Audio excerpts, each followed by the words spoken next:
Good morning, evening, or afternoon, however you are listening to us, whenever you were listening to us.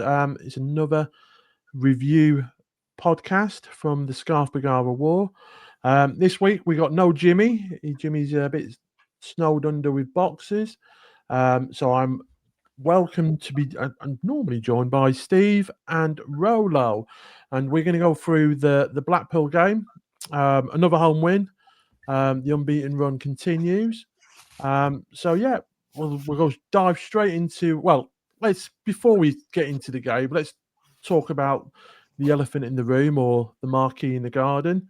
Um, the roof on the railway end. Liking it or loving it or hating it? What do you think, guys? I wouldn't have given him a roof personally. I'm very much of the ilk that I want a visiting supporter to come to our ground and have an absolute miserable time. So if it's raining on them, all the better. So But that's a green bag on the seat for them, or not even that. I won't even do that. Yeah, I'm the same as you, Rolo. I wouldn't have given him a roof. But that said, it kind of looked okay, didn't it? I mean, you wouldn't want to be in that end. I don't know. There's I watched a vlog last night of the Blackpool fans who filmed the game from the stand, and it's ridiculous. It's just ridiculous. The stands in front of the way all the time. Not stands, stanchions. But I did think it made the scoreboard look better because it changed the scoreboard from being this massive thing to this kind of, I don't know, longer rectangular shape. And I just thought it looked pretty cool. Yeah, I mean, I thought it made Edgeley Park look like a stadium, and it's like it was weird seeing, and you sort of think to yourself how daft it is actually Edgeley Park just having basically a three-sided stadium as such, because you never really sort of with an open stand, never felt like a proper stand, and I did think they've missed a trick though by not having instead of having all white panels, why couldn't they have blue and white panels? So it made it look like a big scarf or something like that. So I think they missed a trick a little bit, but then it'll be all down to cost. But it is a temporary stand. I know social media are losing their mind over it. It's awesome though, isn't it? I mean, what they say, it's just constant media attention. It's great. Yeah. We've had it referred to the Greatest British Break-Off, pub beer tents, all sorts, circus tents. And you're going to remember, I think the club were getting fined $5,000 a week for every home game we didn't have that a roof on that stand and we put away fans in it. So it was costing the club money. It was a tick box exercise to satisfy the EFL. We like you said, we didn't do it for the away fans. We didn't do it for the home fans. We just did it to satisfy the EFL. So personally, I would have just stuck an umbrella on each seat. Is what I would have done personally. But obviously, Mark Stott's put his hand in his pocket. I believe that's cost him nearly £500,000 to have that all done. But there's a rumor knocking about that it was costing us $5,000 a week in fines as well. Have you heard that? Yeah. I believe that's true. That for every game we put away fans in there, then without a roof, then it was $5,000 fine from the EFL. So it is what it is. It's something a little bit different. It's going to get a bit used sitting in the Cheadle end looking at it. And I believe the scoreboard will be corrected over the next few months. It will be lifted up and it'll go back to full size. At least they had the foresight to actually change the resolution and the display on the screen, because I was half expecting everything was just going to be cut in half and you wouldn't be able to see it because the roof line would obviously be in the way. But yeah, I tell you what was funny though. Did anyone notice on Twitter, when you see the result of the game and everyone's doing that thing, aren't they, where you've been pecked by the chickens or whatever? Somebody put you've been gazeboed by the Hatters. Yeah, that made me laugh. Yeah, well, yeah. Like I say, I think it's normal county though. If people are taking the piss out of us, we'll just take it to the next level and take the piss out of ourselves. And I think that's always been county through and through. If other clubs think they can take the piss out of us, county fans can take the piss out themselves even better. Anyway, let's roll into the game. Obviously, starting lineup, Steve. I'll let you go through the starting lineup and I know you probably the same as me. Managed to get 11 out of 11. I'm still losing by 1 point on FOTMob on the Stockport County leaderboard for predictions to Steve. I'm one place behind him from last week. I sort of made a bit of a mistake on my selections, but yeah, Steve, go through the starting 11 for us, mate. Yeah, I mean, pretty much it's pretty settled, isn't it? And there was 2 spaces up for grabs with Tyler being suspended and Benno being on international duty. So Ben in nets, of course. 3 at the back is Alohu, Pye and Hills. Wing backs, Osborne and O'Keefe. I think O'Keefe was the one. Was he going to come in, or were we going to put Fevrier there potentially? I wasn't sure which way he was going to go, but kind of went with O'Keefe. The settled midfield too, and Norwood and Bailey, who are doing a fantastic job right now. With Diamond just in front of them, and front 2 of Low and Wotton. There's no kind of real surprises. Like I say, I think Low and O'Keefe were the 2 positions you weren't 100% sure where it was going to go, but I think Low was probably nailed on for that one. Yeah, I had during, I think Friday afternoon, I had Fevs in, and then Saturday morning, I changed it on the sort of the journey train bit of my journey up. I changed it to O'Keefe. I thought he's going to stick with O'Keefe there to start off with, and have Fevs as that sort of impact sub again. And yeah, unfortunately there's no other option apart from Wotton and Low. I think O'Keefe deserved it based on his performance when he came on at Huddersfield. I thought he was really good because he's been a little bit indifferent all season, hasn't he? But he did well when he came on at Huddersfield, and I thought he'll probably go with that kind of proper wing back rather than a makeshift wing back. Yeah. So I think I was kind of expecting Fevs, to be honest. I thought it'd be Fevs, but yeah, it worked out. I thought O'Keefe did all right yesterday. He did. Did okay. Well, we started off, I thought, really, really well. I mean, the first sort of 15, 20 minutes, I think it was sort of Bradford-esque, to be honest. Maybe not as sort of quick pushing the ball around and moving the ball about with that sort of tempo. But for dominance, I thought, this is get that one goal. I just thought if we get that goal and you still open the floodgates, they'll go. They didn't have nothing about them in that first half, I thought, Blackpool. And it just didn't come. We created loads and loads of chances, but we just couldn't get that sort of get the domination that we actually had to sort of like delivering that goal for us. And do you think there was kind of any points where we should have scored? Because there was, I think I counted up the shots. I think it was about 11 in the first half. Well, 11 shots in the first half, and 6 of them went to Low and Wotton. So they both had, their good fair share. I mean, Low's first chance, I think, in the first, like I say, few minutes, I think Wotton and Low both had a chance at goal in them sort of first 5-6 minutes of the game. But yeah, it just wouldn't drop to them. Yeah, I think it's. I think some of the final balls which slightly just overhit, or they were stretching a couple of things, weren't they, to knock it in. Whereas if it's right on the head, it seems perfect. It's it's going to be in the back of the net. But we got in some great positions, didn't we? Again, and that was it. It's just that if we could have just, and it'll come. I'm sure it will. If we just get that little bit right then, that little bit of quality, and we could have quite easily been. Yeah, and it was quite interesting, wasn't it? Because they played with the 2 big front men, and it was a cross fest, wasn't it? They were literally cross after cross coming in, whether it be Osborne or Diamond cutting back and Diamond crossing in, or Bailey or O'Keefe. It was cross after cross after cross, and like you said, it was one particularly that went. I think it was to Low, and it was just a bit off balance, wasn't he? Yeah. And Watts had a good chance, didn't he? It wasn't an easy chance, but he had a good chance, made a save out the keeper. Yeah, they did. They say there was a lot of domination. Of all the chances, and it came early on actually. It was about the 14th minute, and I couldn't understand what went on in the Cheadle end. And you guys might have been obviously a better view. Ollie Norwood with another got pulled back to him. He hit it, and it's going in the top corner. And it looked like he got a deflection and then out for a corner, but he ended up giving a free kick. So I'm assuming it was a handball just outside the area. I don't know if you guys remember that. And then he took the free kick and just went past the post. I remember Yeah. it, and same as you, I had literally no idea why it was a free kick. No idea. It was but it was quite close. I think it might have been a bit harsh to give it for handball, but because of how far it was, I couldn't tell if the guy's arm was up or not, but it was definitely handball it was given for. And then obviously the free kick, he's put it to the keeper's side and he's made it save. He's clean it away, so.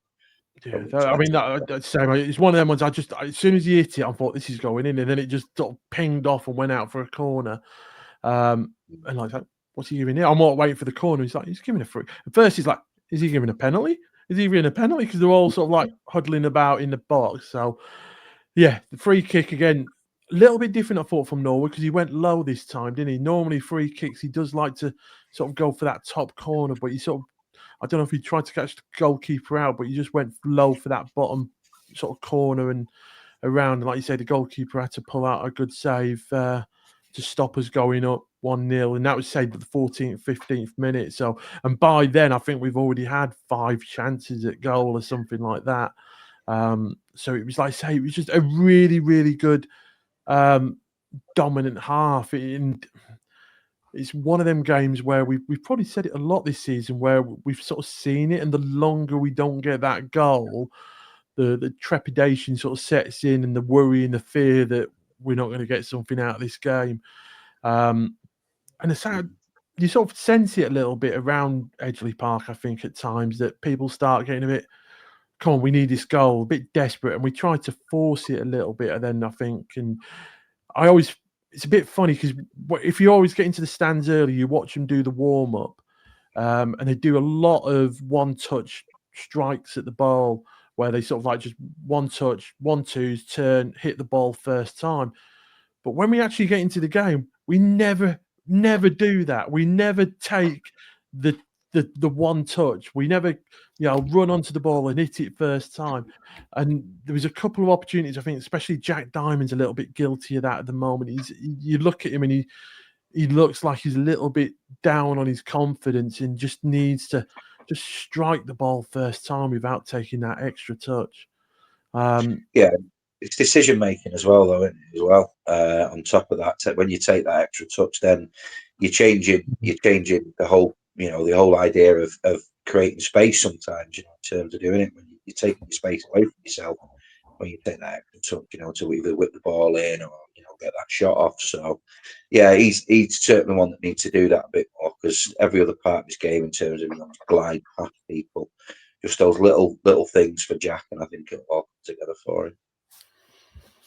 Yeah. So first half, total dominance. When you look at the stats, it's as good as we are, you will also see how bad Blackpool were as well. I think they had one shot on goal in the first half, which was on target. But apart from that, there were absolutely abysmal stats that you're probably one of the worst lot of stats you'll see for a team come to Edgeley Park. The one that I thought was really, really interesting is the passes. For County in that first half, we had 283 passes compared to Blackpool's 157. Something I think we get criticised about with passing the ball at times is we pass it about too much in our own half. But in that first half, County passed the ball in their own half 94 times. We passed it in the opposition half, Blackpool's half, 147. For Blackpool, they had 68 passes in their own half, but only managed 32 passes in our half. So it just shows you the lack of times Blackpool got over the halfway line was very, very limited. And like you say, we were basically camped in that Blackpool half for that first 45 minutes. There was a similar stat as well, wasn't there, regarding touches in the opposition box? And obviously the numbers are a lot lower, but I know in that first half, I think we must have had 5 times as many touches in the opposition box. 16 for us and 3 for them. Yeah, there you go. Yeah. I think they look really, really poor side, to be honest. Just surprising with the players that they've got in there. It's odd that Horsford don't get a game for them, because looking at their other 2 centre backs, that is it Casey and a Kiwi, I can't pronounce his name. I thought they were absolutely dreadful, and they're going to need a manager quick, because if they're playing like that most weeks, they'll go down. I mean, I don't think they will go down think they'll play like that every week, but if they do, they're in trouble. There was a rumour that Horsfall had a bust up with Steve Bruce in the first game. Allegedly, he wasn't fit to play, and he played him, and that caused a bit of a bust up. And then they didn't see him again after that, did they? Until I think he dropped the ball in the first game where he passed it back. Yeah. He was on the bench, obviously on Saturday, but we never saw him, did we? Thankfully. Well, I did. To be honest, I did stick £2 on him to score at any time. I'm not surprised. What? You did what? I stuck £2 on him to score any time at 14-1. He was 30. Right, Dan, in the office, you're fired. How dare you take a bet against County? It's County. How many times have we seen an ex-player come along and score a goal against us? And it would be just sod's law that a player that's been frozen out, manager goes, he comes back in, he gets picked. It just the right for me. The writing was on the wall for that. Unfortunately, he never came on, so it never happened. God, he never came on. And I got my money back as a non-runner. But it wouldn't surprise me. And Sammy, there is plenty of players in our history that always end up coming back to bite us in the bum that always used to score goals against us. I think Lafondry was another one that had a habit of scoring goals against us when he came back to County. But yeah, the same first half, really, really good. And they were just, like I say, really, really poor. I'm trying to think of the next sort of bit, the sort of big chances that we missed. There was one chance for me. It came from the left-hand side. I don't think it was a corner, and they played it back to Lowe. It was about the 8-yard area, and he struck it over the bar. And I felt like he should have really, a player of his quality should have kept that one down. Stretching again, though, wasn't it? Stretching again. We had that one right time, didn't we? Where Diamond goes alone after we break, he goes alone. And for me, he should put Low in, but he doesn't. He goes alone. Yes. And then once you've gone alone, you've got to score. And he didn't. So yeah, that was late on in the first half, wasn't it? Sort of the last few minutes, like you say, Jack broke free, I think, from like near the halfway line. And Lowe was in a good position. And like you say, for me, you've got to make the goalkeeper work. I don't think, saying we've got to score. I don't think we've got no divine right to score goals, but you have to at least make the goalkeeper pull a save off. If he does it, it's down to the goalkeeper. Then let him make be the hero. If not, then it's in the back of the net and we score. But yeah, not to get away your shot and it gets blocked. I thought that was just the frustration on it, and just sort of finished that half on a frustration. Let's go into the second half. Before we go into the second half, I'm just going to play the lovely advert that we all got and we all know you guys love. So here it goes. And go. Okay, so you're saying that Corey's in there because I think you're full of shit. He has to start then, otherwise he's getting called out. No, definitely. So, definitely Corey's in there. Oh, mate, hey, have you got changed? Yeah, I've got into my overpass t-shirt. Oh. Don't they sponsor the Scarf Bergara Wore podcast? Indeed they do.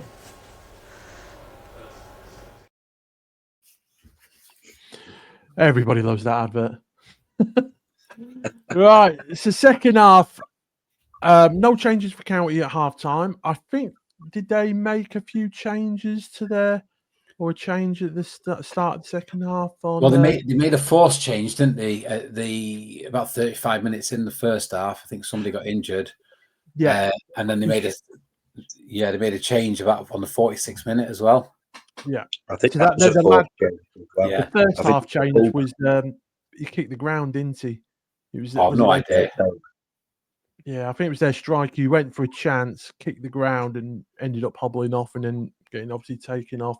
And then, like you say, they brought a player on at the beginning of the second half as well.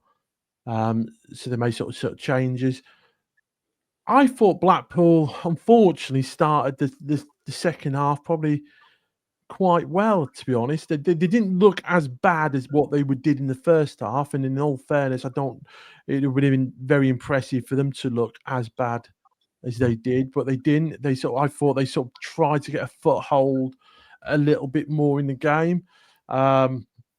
Still a lot of wayward passes from Blackpool, but I still thought, for that first, until we scored, actually, I thought we were still the better team by a long way. What sort of did it look like to you guys? I thought we started the first few minutes like we were still in the changing room. If I'm honest with you, we just seemed to be half asleep for some odd reason. I don't know why. But then, quickly wrestled our grip back. So, yeah, I'd agree with that. Yeah, it was I don't know, like you say, lethargic start, I thought. Compared to how well we started in the first half, it was a little bit lethargic. We still dominated the possession for that sort of opening sort of 20 minutes of that second half. I thought Keith was getting a lot of the ball. And I know on Fot Mob he got man of the match for his assist as well. But I thought he got a lot of ball.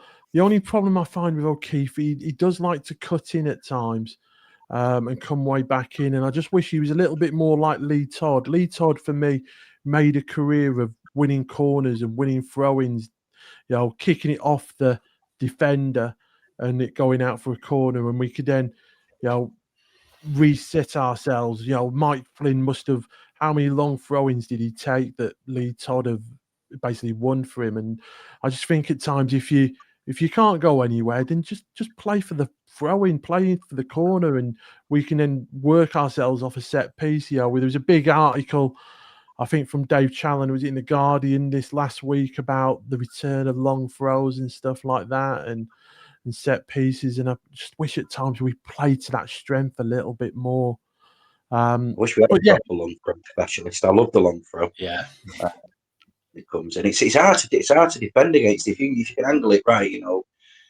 Rory Delap was a prime example. It was better than the corner for Stoke, wasn't it, when he used to do it? That was at top level. So, I wish we had a specialist. Yeah, I think if I'm right, did Febs take a few long throws at the end of last season? But apart from that, I don't think we've actually got anybody in the squad that can take a long throw, should we say? I think even Pye can launch it, can't he? But he doesn't. They don't like to use him there because he's being a centre back. Yeah. So I don't remember Febs being overly long, but obviously I always remember Mickey Flynn's. They were fantastic. They were better than Delap because it was Mike Flynn. That's normal. Yeah. So no, it's the only criticism I got of Keith. I just lack of sort of final end product, but he did put the ball in for Aluru to sort of get a glancing header. For me, a proper sort of not like an Ash Palmer's sort of header where he's sort of running onto it and heading it and it's going through man, ball, walls and everything. It was just getting something on it. It was a glance, just a flick on it, really. It was more about the desire to get to the ball than the actual skill of actually putting it in the back of the net. He's quality though, isn't he? Because I think I said on here a few weeks ago, I said he's going to score goals. The amount of times he gets in that 6-yard area, he gets his head to it or gets a boot to something. It's quite frequent in most games. So I think he's going to score a lot of goals for us. When I say a lot, I'm talking centre half kind of goals. You know what I mean? But I won't be surprised on 5 or 6 by the end of the season. He looked like a salmon, didn't he? For that goal, he looked like a salmon because it wasn't. If you're Blackpool, it's poor defending and possibly poor off the keeper. But from us, it's was us. Like you said, there, Dave, Dan having the sort of will and desire to want to go and win the ball, and that's what he's got to do. I do like him. I like him defensively, and I think he's really settled in. A little bit of work on some of his passing, but other than that, I think from an actual defender, I like the lad. Did you watch his interview after the game? Yes, superb. I thought it was an excellent interview. He spoke so well, and he talks about how much he wants to put it out there on the pitch, but also he really understands the game, doesn't he? Very, he understands his job, and all players do, but he came across really, really well. I thought it's well worth watching.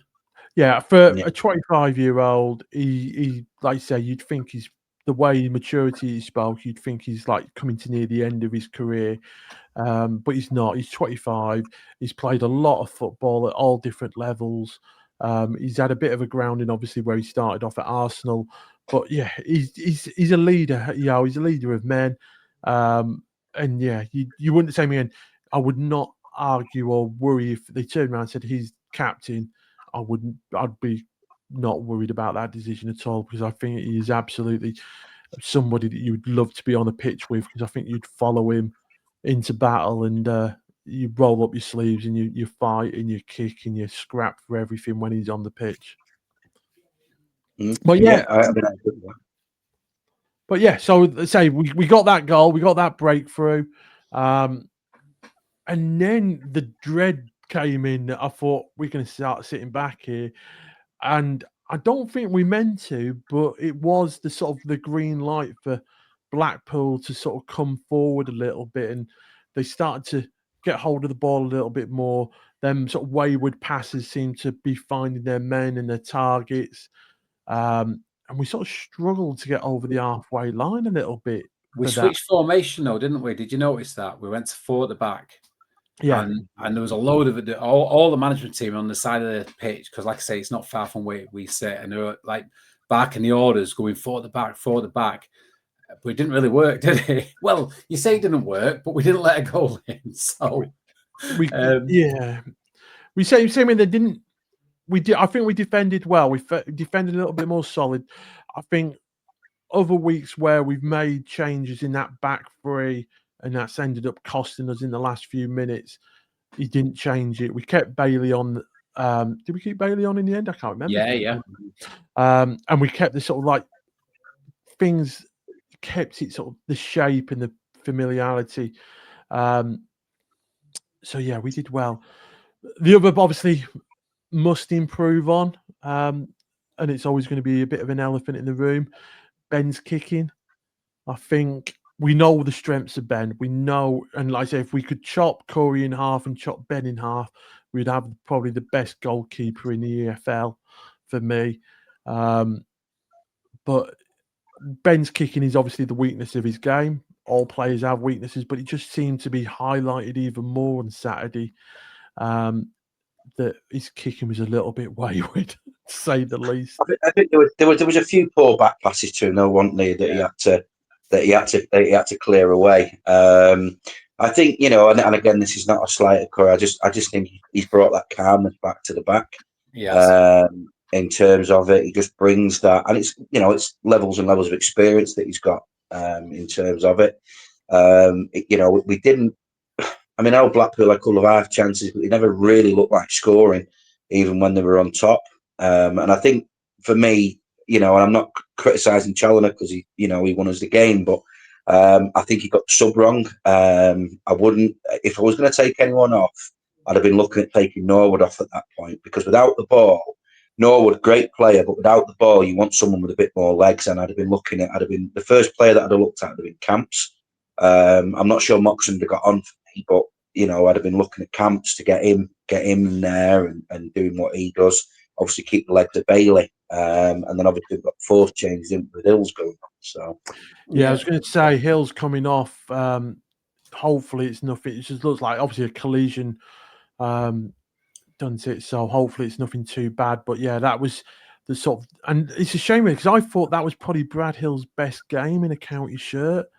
The way there was some of the balls that he was knocking, spraying it left and right, and you'd think it was like Norwood-esque type balls that he was knocking about, and just the way he was commanding like that sort of back three. Sometimes he was the Pie and Aluwu to either side of him would push on sort of 5-10 yards in front, and he was like the last person back, but he just looked absolutely dominant. I thought Hills, Yeah, he was and superb.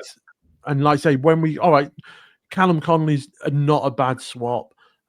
He's done a job, and same again against Blackpool, his old team. He's obviously going to be motivated not to concede and not to do anything bad, and he didn't let anybody down. I read an interesting line on the Blackpool forum when Connolly came on, and he'd been on about a couple of minutes. The Blackpool fans were like, we could do with somebody like that. And it was like, you used to have that player. But do you know, he never played centre back. Well, he never played centre back. Yeah. I think he played wing back. Slammed him every single week, from what I can gather. You know what I mean? I mean, look, he's never let us down when he's played. I like him at the center of the three. I don't think he suits the right side of it. I'm not sure he's quick enough for that, like, you know, Alohu is and Pai is over 10 yard. But I think at the centre, I think he leads really, really well. But Ills, going back to Ills, I thought he was, not just it, I think the last few weeks he's back to Brad Ills for me. Shrewd bit of business we've done there. I don't care if we end up paying $2 million for him. That's a great deal for such a young centre back. Yeah. So aggressive, so good, you know, so good at what he does. And yeah, I can't help but like Brad Ills. You know what I mean? I just can't. Yeah, I mean, them obviously the first few performances from Hills, obviously late in Orient when he came on, obviously gave away poor defending and stuff like that. But you could tell he just weren't match fitness as such, and he just train of thought and thinking about things and speed of thought, decision making. But that rustiness is, you can tell it's gone. And like I say, he's a joy to watch, and the way he just sort of spreading the balls about as well. It was, you know, it just gives us another option. You don't have to have Norwood coming back to pick the ball up to do that now, because I think you've got Brad could do it as well. So that gives you the option to Ollie Norwood to sort of push up a little bit further. He doesn't have to come back off the defence and pick the ball up, because we've got players like Hills that can spray it about himself as well. Well, it'll be interesting when Hoskinen's back, because obviously, you know, from what I can gather, he's only a few weeks away from that. And assuming Hills, you know, is fit to play, I mean, I don't see where Hoskinen's going to fit in there at the minute. I really don't. You know, it's that back three is looking.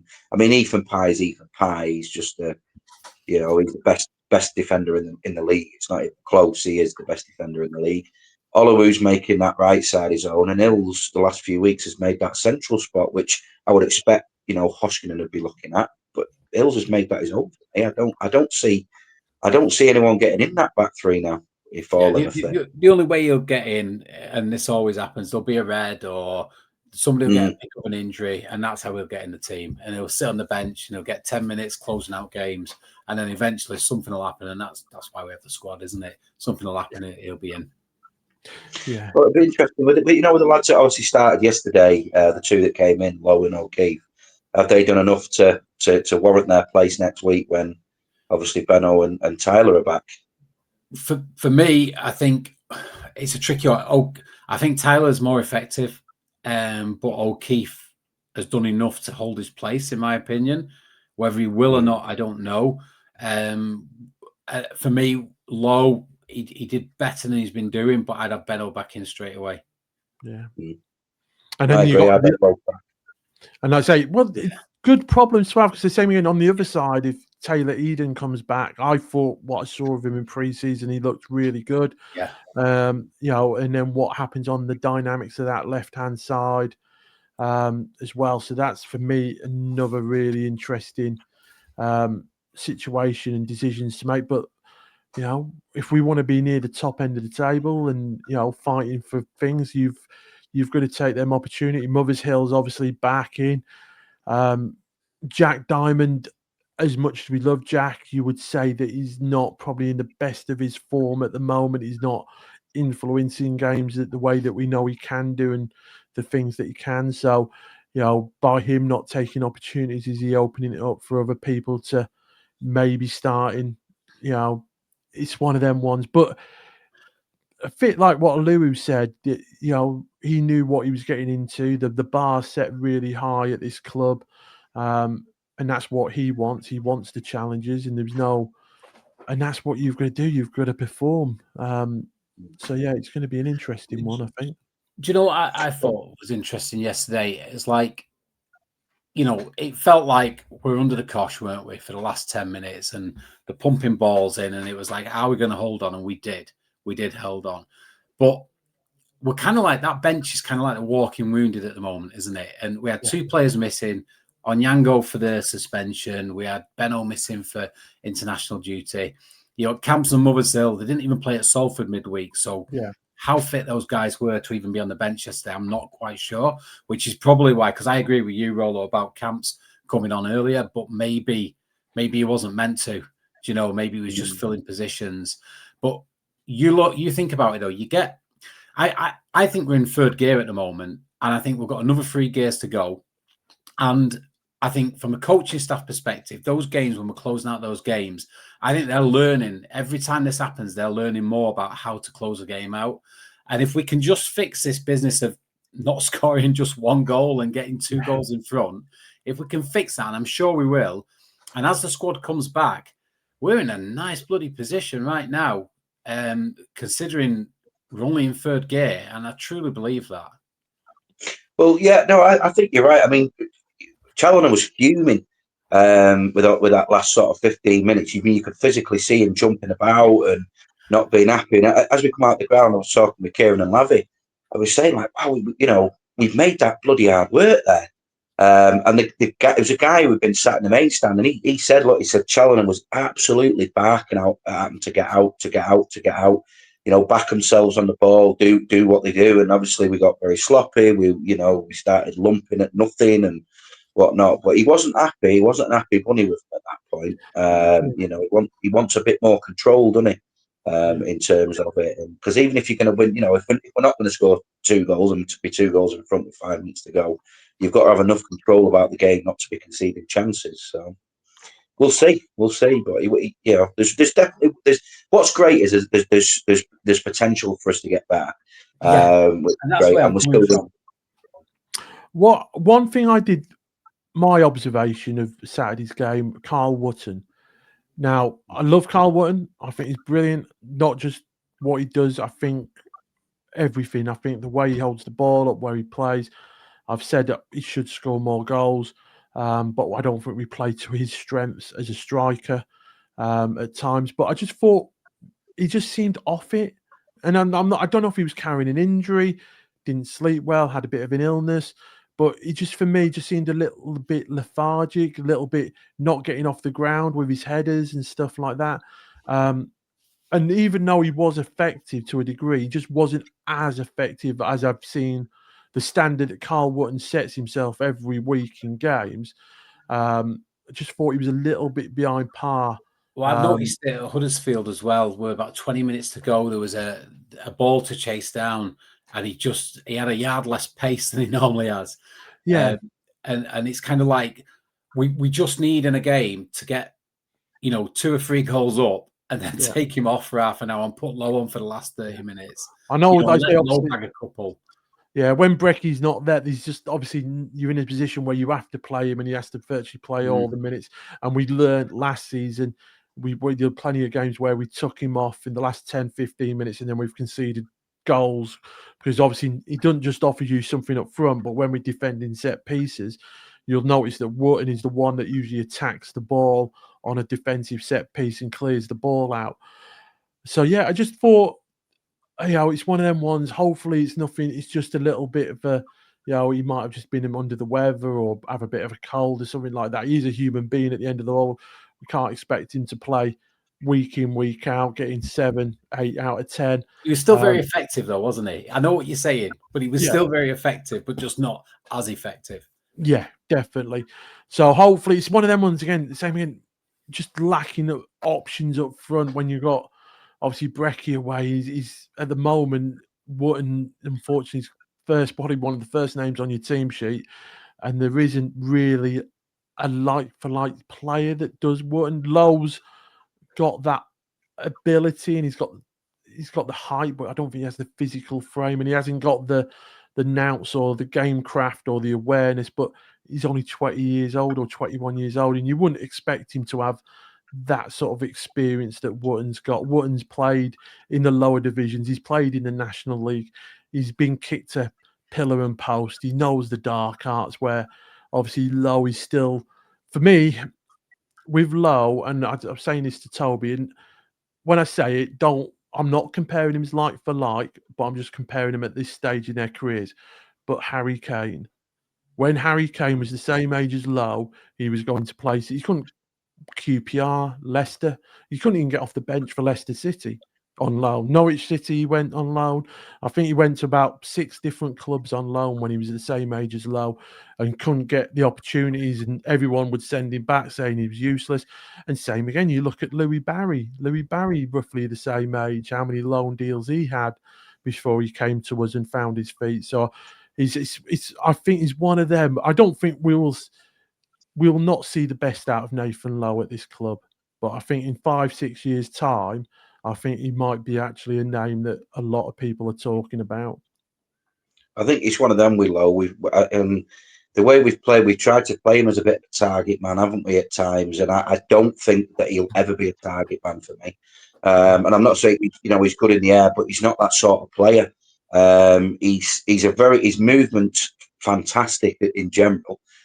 We just don't ever seem to get the ball to him in the right positions for me, which is why he's not scoring goals. And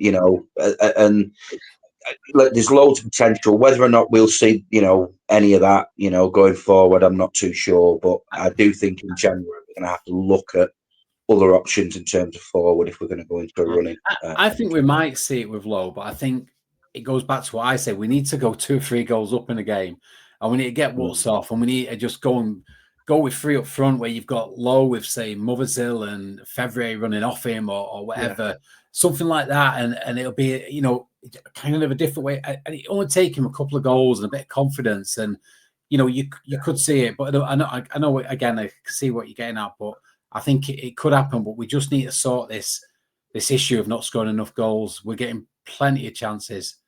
But as you're saying again, the good thing about that is that, like last season, all these new players that come in, they all start off slowly, and it's not until after Christmas it starts to click with these players that have come into the squad, especially young players. They've worked out what the demands are, what's expected of them, the levels they have to be at training, what they have to do in games. And, I always find that it's the second half of the season. If they can struggle it out and tough it out and stick with it, then all their hard work will pay.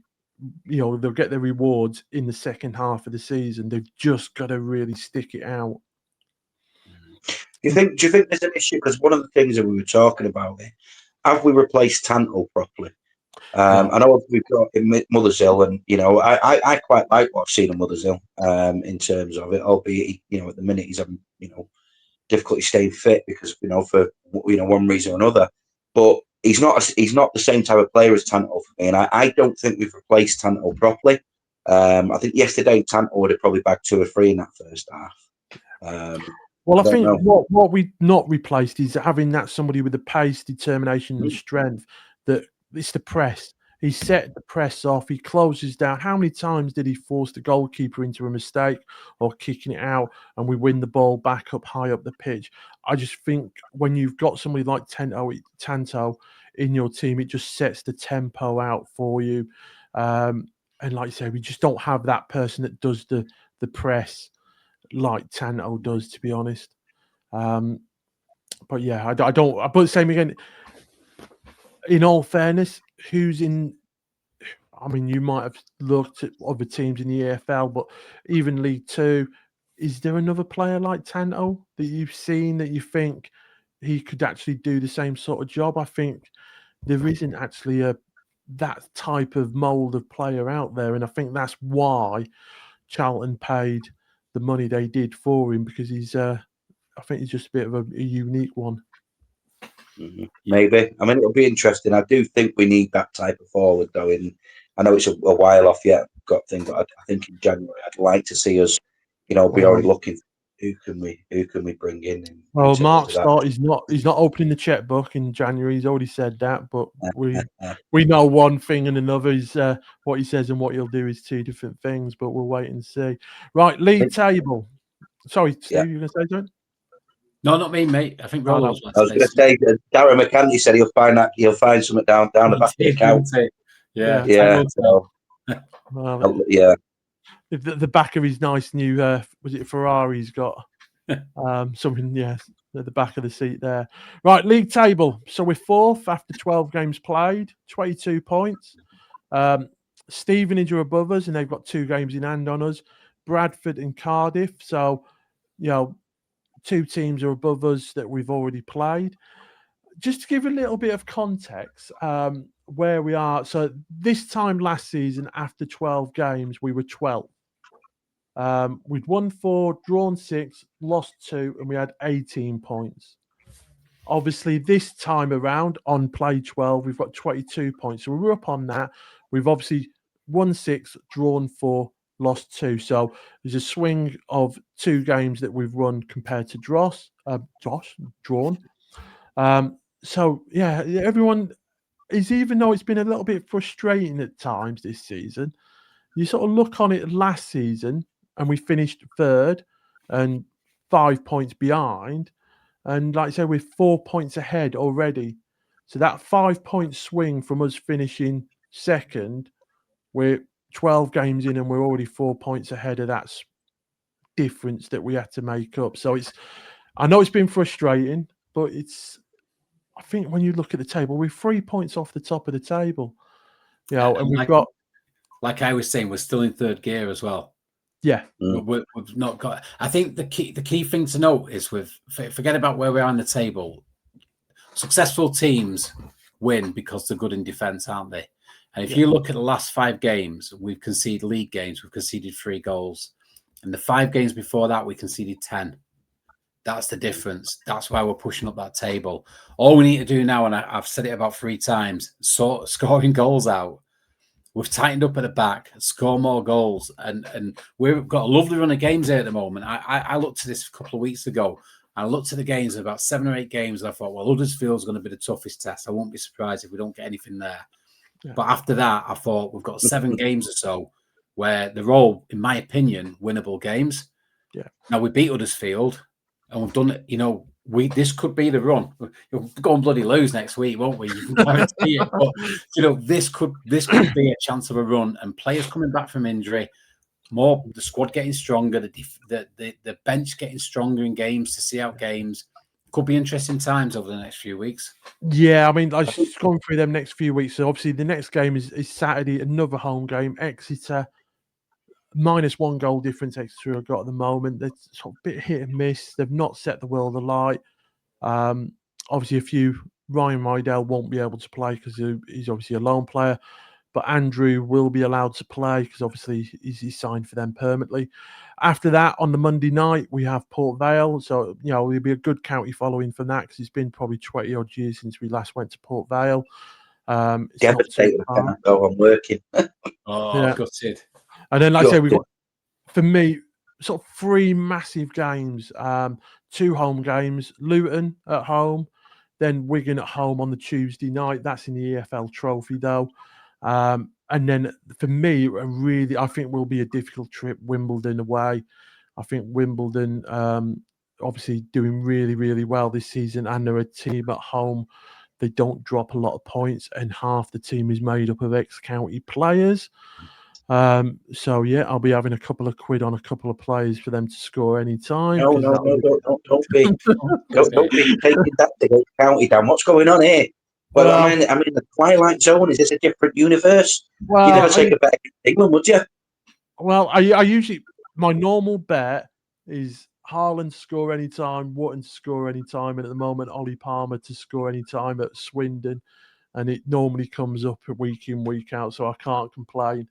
But yeah, it's just one of them. Don't back on them. Don't back against county. That's the rules. You know what I mean? That's like it's the rules of karma of life. You know what I mean? We need it. We need all the good energy and chi or whatever you want to call it. We can get. But that's for me. That's the underwear. I'd take a draw now for that Wimbledon game. In all fairness, because I think that is going to be it's going to be a hard game. It's going to be a bit of a battle and a bit of a fight for that one for sure. But like I say, the Exeter, Port Vale, and then Luton. So yeah, same. Well, that Wimbledon game, Dan. I probably don't mean this horrible. And if you're going to do it, I hope you lose an absolute fortune that day. Oh no, I only put a couple of quid on. I don't put mega money on. I can't afford it. I've got a 15-year-old to keep in pies. So yeah, no, I can't afford it. And like I say, it's exciting times. We're now starting to go through the gears. We're starting to have a little bit of belief. Players are coming back from injury. There's nothing, there's no doom or gloom anymore, I don't think. There's going to be a new retro line that if you went to the Brett Angel evening, you were sort of showcased a retro line of shirts and stuff like that. I believe that will be up for sale in the next couple of weeks as well in the club shop, so people can start getting their Christmas wish lists into the partners and stuff, or what you want for Christmas from the club shop. So yeah, I mean it's just positive at the moment. We've got a roof on the railway end. The first time in my lifetime I've seen anything like that. So yeah, it's all good. I mean, and to top it all off, I don't know if you went into the courtyard before the game, but the apple strudel and custard was top notch. No, I had to go and visit our ladies. They're looking for someone to test the beer, so I went and did that for a few hours. Well, they had German beer up in the courtyard as well, and that was quite good as well. So yeah, it was a good day. And like I say, obviously I've explained to you guys, but yeah, we did a little different way of getting to the county on Saturday morning. So which was a lot quicker. We drove to Rugby, which is just under a 3-hour drive for us, and then we jumped on the train at Rugby straight to Stockport. And like I say, we just did it round about 4 hours it took us, which normally we got home last night at 9:45, where normally getting home is anywhere between 10:30 and 12 o'clock at night. We usually get back from Edgeley Park. So to be home for 9:45 on a Saturday match day when we've been in Stockport was absolutely brilliant. We took one of Toby's mates along that had never been to county before, never been to a football game before. So it was his first experience of going to a football game, and obviously he's watched county on telly. Obviously, when we don't go and we watch it on the telly, Toby usually has 5 or 6 of his mates round to watch it as well. So we've always got bringing new people to the joys of county. Converting, you see, that's the key. Everywhere I go, I'm converting people, and I can't say anything now. But in a few weeks, I may have some news to tell you in a couple of weeks, but I can't say anything at the moment. Is it the Printers? I can't tell you. I can't reveal anything at the moment. I'll have to come on a match review in the next couple of weeks, and I'll have to let you know what's going on from there. But I can't. Well, hopefully you can bring a new friend on with you. Well, maybe not, but you'll see. I can't say too much. I can't say too much. I'd have to shoot you, and then myself, because I'd give away the secret. But yeah. No worries. Right, on that bombshell then, I think we've wrapped it all up. It was a pleasure. Not quite. Oh. FA Cup draw Monday. Oh, it is. Who do we want? Well, Macca in the draw, aren't they? Yeah, I don't. I want some non-league team. We've never played away within about 2 hours trip. That'd be nice. Yeah, well, for me, I think the team that we had last time in the FA Cup, was it, or the FA Trophy that's down this way, Needham, I think they're still in the draw. Needham Market, so that'll do me. That's an hour's drive for me, so that's probably about. Who do you want, Rolo? But Buxton will do me. Buxton will be cool. Yeah, I think that'll be go to Buxton away and get home back to Stockport for about midnight. That'll be a nice away trip. Yeah. So what, non-league away trip where you can still have a drink in the stands, a pint or something like that, because silly rules. It'll be a sellout, big payday for a non-league club, obviously. Maybe on the telly. Yeah. Yeah, but which day is the game going to be on if it's a big draw in terms of? Well, it could be a Thursday to a Monday, can't it? Exactly, ridiculous. Yeah. Sunday or you could be the Saturday. They have a Saturday early and a Saturday late, don't they? I think feels like it goes over a week, doesn't it? Yeah. I think maybe breakfast in Buxton, 12:30 kick-off on the Saturday, and then go and see if they needed more beer testers down there. Well, the draw's Monday evening, isn't it? Yeah. I did think we did put something out on the socials about the draw later in the week. Yes, I've just got it here in front of me. So yeah, the draw's at 6:30 p.m. It's on TNT Sports 1 and YouTube channel. County are ball number 43 for the draw. So, it'd be quite interesting. Sort of who we get. And obviously, like Somebody most new. of us, we just want to get past it to the third round. And let's be honest. Yeah. It's just getting to the third round. And then, because no sod's law, we'll end up getting knocked out in the second round. And you know what will happen? The team that knocks us out will end up with bloody United, City, or Liverpool. Yep. Which is normally the county way of things happening. Well, listen, I already know how the draw is going to go. So we're going to draw Buxton away. We're going to beat them. That's going to be 3-0. The second round, we're going to have one of them games where you think, oh, it's a bit awkward. It's going to be Grimsby at home. They're going to come to Edgley Park, and then we'll slap them 4 or 5-0. And then in the third round, we're drawing Chelsea away. So you've heard it here. I'll give you the draw. Well, not that I'm in the know. Third round draw for me, and I'll say the same as last season: Tottenham away or Everton away. 2 stadium. Everton I've not been to. Tottenham Stadium I've been to, and it's probably the best stadium I've ever been to. In all fairness, but yeah, I'd love Everton away. Better than Edgley Park. What? Better than Edgley Park. Yeah, you get an extra 3 inches on leg room in your seat. Yeah. Oh, no, if you've not been to Tottenham Hotspur Stadium, it's different. It's different. I've been to White Hart Lane and I've been to Goodison Park, but I've not been to any of the new ones. Yeah. So I've been there a few times. I'm going again in March for the rugby, actually, Tottenham Hotspur Stadium. So yeah, it's a different gravy. Right, guys, thank you very much for your help getting us through this week. Yeah. Obviously, Jimmy hopefully will be all sorted out and back to sort of like pick the bones out of next weekend's game at Exeter. I will be not up for Edgley Park for that one. I've on decorating duty next Saturday and been told I'm not allowed to go, but I will be keeping abreast of everything that goes on. I take it you guys will be there. Yeah, absolutely. Oh yes. I'm off work Friday because I've got to go to a wedding for people I've never actually met before, apparently. So I'm off to that with a wife, and then Saturday that's Lee Day. That's Lee Day. Few beer, and go with that. Hopefully bring home the points again. Right. With that, so see you all later, guys. Bye. See you guys. Cheers. For now.